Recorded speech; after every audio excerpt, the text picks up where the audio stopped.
Pa to je to, evo, spet se ostajamo zaradi Dallasa, zaradi Luke Dončića in imamo dobre razloge za to. Četrta zaporedna zmaga danes proti Brooklynu, v bistvu druga zapored proti isti ekipi, tokrat na domačem parketu. Po tistem, ko je Luka Dončić v podaljšku s 40 točkami in pa trojnim dvojčkom premagal Nece na gostujočem parketu, tokrat zmaga doma. Ni šlo v podaljšek, čeprav je bilo že blizu temu, ampak na koncu so nekako po sili razmer rešili v rednem delu in zmaga. Preden gremo na kar dosti zanimivih tem okoli Luke, Dallasa in tako naprej. Če ste tukaj novi, vas lepo pozdravljam in pa vabim, da se naročite na moj kanal za podobne analize in pa tudi highlights, ki pridejo. Tako, nova tekma za nami. Evo, Brooklyn je padel, vemo, da so bili brez Kyrieja Irvinga, katerega veliko vprašanje je, če bo še sploh za to ekipo stopil na parket. So pa bili z zelo motiviranim Kevinom Durantom, Benom Simonsom, ki je igral slabih 20 minut ali koliko pač, ampak vprašanje, če je sploh ta fan še kakšen faktor pri tem moštvu, kaj šele v ligi. Zelo zanimiva tekma, ni bilo neke in razlike in potem pridemo v zadnjih 5 minut, ko zgleda vse super in fajn in seveda samo na videz zgleda, da bo Dallas tole dobil, boja. Sledi val neumnosti, pa tudi mogoče malo spornih sodniških odločitev, ampak bolj zagovarjam tokrat trditev, da so si kar sami zakuhali z določenimi neumnimi potezami v napadu, z izgubljenimi žogami Luka, Finney Smith. Glavno, ne bi se smelo zgoditi, kar se je.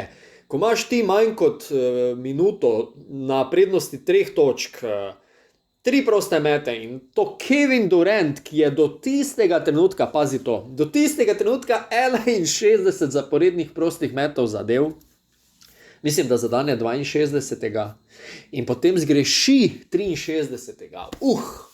Kakšno olajšanje. Seveda je zadnjega zgrešil na lašč in nekako se niso uspeli dokopati do nove priložnosti in zmaga je ostala doma. Kot sem dejal, četrta zaporedna, kar je zdaj zelo pomembno, Dallasov v mestu na lestvici izgleda že nekoliko bolje, 6-3 je trenutni rezultat. In ja, kot sem že omenil v prejšnji analizi, lahko bi bil rezultat še veliko boljši, ampak ne bomo jokali zdajle, ko je tole že mimo. Glavno je, kaj bo naprej in tudi to je ena izmed današnjih tem. Tempo je hud, sledi dan počitka, potem pa kar 2 zaporedni srečanji. Najprej sledi tekma proti Orlandu, ponovno doma, nazadnje smo jih že premagali, in pa potem, če se ne motim, srečanje proti Washingtonu. Drži, obe tekmi se bosta pričeli ob 1 uri zjutraj, 2 zapored torej. Spet dan počitka in pa spet tekma proti Portlandu. Tako da v bistvu 4 tekme v 7 dnevih, mislim, tole je pa ekstra tempo. Ampak glejte, to je pač račun, ki ga dostavi Liga NBA, Luka je k sreči pripravljen in temu pravijo tudi številke.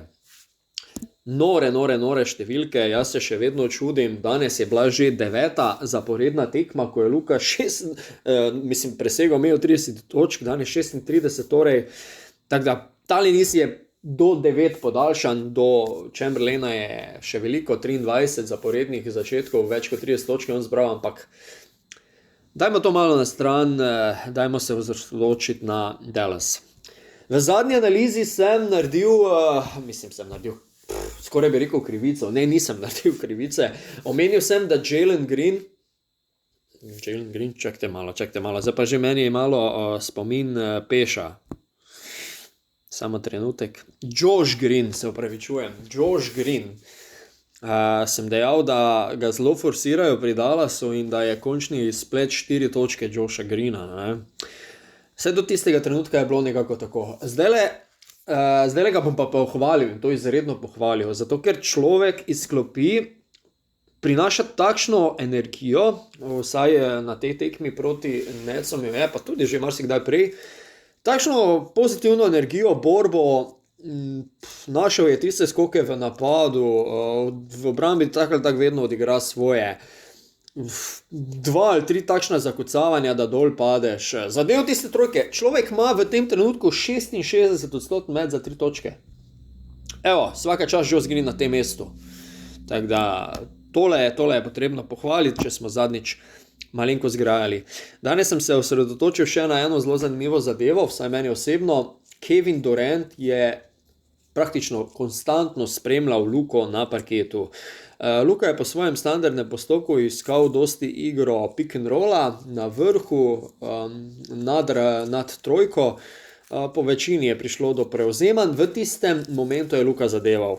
Zdaj je začel zadevati še trojke, mislim, da danes 9 poskusov, 5 metov, če se ne motim. Skratka 55%. Ja, če še mu bojo trojke odprle, super. Kaj sem želel povedati? Zelo dobra obramba Kevina Duranta. Mislim, da mu Luka ni dal nekaj, ne vem koliko točk, če sploh kakšno, na 2 metih, ko ga je Durant kriv. Tako da, ampak dobro, drugače se je znašel, to je tudi treba poudariti. Iskal je soigralce, uspelo mu je nekaj asistenc, nekaj zelo dobrih, predvsem tiste, ko je našel spodaj centra Paula. Tako da na koncu zmaga in pa lepa statistika. Vse, kar šteje in tudi brez nekih neumnosti, mislim, z neumnostmi, ampak brez poraza, no, da tako rečem, ne. Tako da ja, konkurenca je danes glede točkovnih malenkost zatajila, da temu tako rečem, če koga to zanima, no? Ker v tem trenutku je Luka Dončić še vedno najboljši strelec lige, z povprečjem točno 36 točk na tekmo. Antetokounmpo jih je danes dosegel nekoliko manj, pod 30, je pa Steph Curry 47 nekoliko dvignil svoje povprečje, no. Kakorkoli, ja, kot sem že prej omenil, če slučajno Luka še začne zadevati trojke, potem pa se ligi res ne piše dobro, no.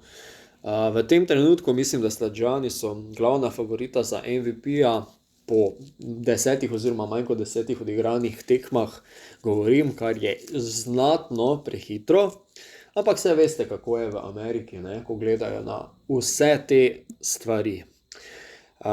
Kako se vi kaj ustajate te dneve, spremljate kaj igro Dallasa, kaj mogoče sami najbolj opazite, je kaj takšnega, da bi se dalo izpostaviti, lepo vabljeni spodaj, da izrazite svoje mnenje in predabetiramo še karkoli okoli tega. Hvala še enkrat, da me spremljate, če ste tukaj novi za podobne analize, vas prav lepo vabim, da se tukaj mi pridružite, stisnete kakšen like, predvsem pa tale subscribe gumb oziroma naroči se gumb. Vse dobro, lepo se imejte, do naslednjič, lepo vas pozdravljam, z vami sem bil Gregor. Bye.